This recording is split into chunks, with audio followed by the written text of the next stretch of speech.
মহাবিশ্ব এমনি এমনি সৃষ্টি হয়েছে বিগ ব্যাং এর মাধ্যমে, আল্লাহ সৃষ্টি করে নাই। মানুষ মনে করে জমিনে মানুষের বিধান চলবে, আল্লাহর বিধান জাদুঘরে থাকবে, এটা মানুষ মনে করে। মানুষ মনে করে মানুষ আল্লাহর হালালকে হারাম করতে পারে, আল্লাহর হারামকে হালালও করতে পারে। এটা মানুষের স্বাধীনতা, বাক স্বাধীনতা, ব্যক্তি স্বাধীনতা মানুষ মনে করে। মানুষ মনে করে যে আল্লাহ ছাড়া অন্য কাউকে সেজদা করা যায়, আল্লাহ ছাড়া অন্য কেউ সন্তান দিতে পারে, আল্লাহ ছাড়া অন্য কেউ ভালো মন্দের মালিক, জীবন মৃত্যুর মালিক, কল্যাণ অকল্যাণের মালিক। মানুষ এগুলো মনে করে।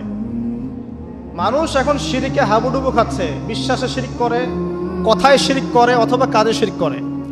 মুসলিমরা আল্লাহ ছাড়া অন্য কাউকে সেজদা করে না, মুসলিমরা কবরে সেজদা করে না, মাজারে সেজদা করে না, মুসলিমরা কবরকে কেন্দ্র করে তাওয়াফ করে না, মুসলিমরা হাতে সুতা বালা পড়ে না, মুসলিমরা হাতে আংটি পড়ছে এবং মনে করছে যে এই আংটি ওকে রোগ থেকে বাঁচাবে, এই সুতা ওকে রোগ থেকে বাঁচাবে।